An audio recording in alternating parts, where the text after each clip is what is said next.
It was January, and I had just switched to day shift. I was relieved to get away from the chaos of the night.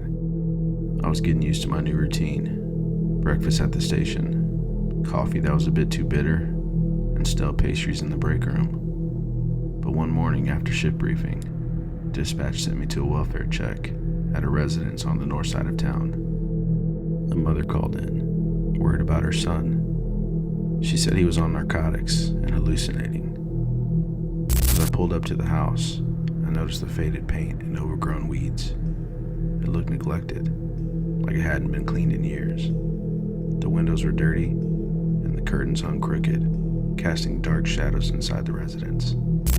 Inside, I spoke with the mother in the living room. She looked scared, her hands trembling as she motioned me in. She told me her son wouldn't go into his bedroom. He claimed he saw a man standing in the bathroom, soaking wet.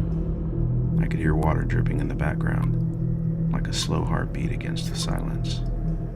I talked to the son, who was clearly out of it. His eyes were wide, darting around the room, as if he was still trying to spot the figure he had seen. He said he had seen a man 3 times during the night, each time looking more real. When I entered the room, I felt a heavy emptiness. The bed was unmade, clothes scattered, and old food bags cluttered the floor.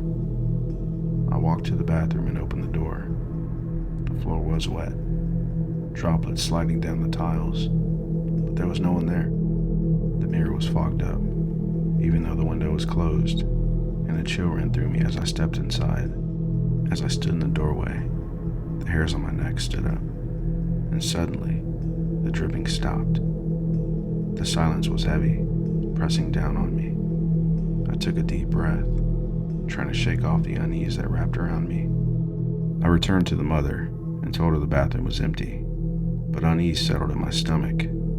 Just then, my sergeant arrived and pulled me aside.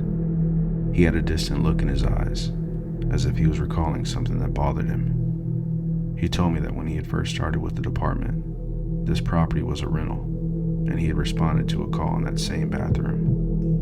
A man had been found there unresponsive, and he couldn't remember all the details, but I made a note to look it up. After the medics evaluated the son, I returned to my patrol car to check on previous reports. Sure enough, I discovered an elderly man had passed away in that same bathtub. The report said he was found by his children on the anniversary of his wife's death. As I read the details, it gave me chills. The timing felt haunting, like a dark cloud looming over me. Even though I hadn't seen him, I felt his presence in that spot. The walls seemed to hold on to his sorrow, echoing memories of a lost life. I could almost hear water lapping against the porcelain tub, a reminder of his final moments. As I left the house, I glanced over my shoulder. The curtains fluttered slightly, as if moved by an unseen hand. I shivered, realizing that echoes of the past lingered in that old, forgotten place, waiting for someone to listen. In that moment, I understood the importance of not taking things at face value.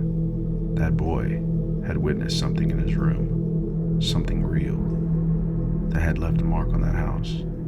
I realized the line between reality and the supernatural was thinner than I had ever imagined.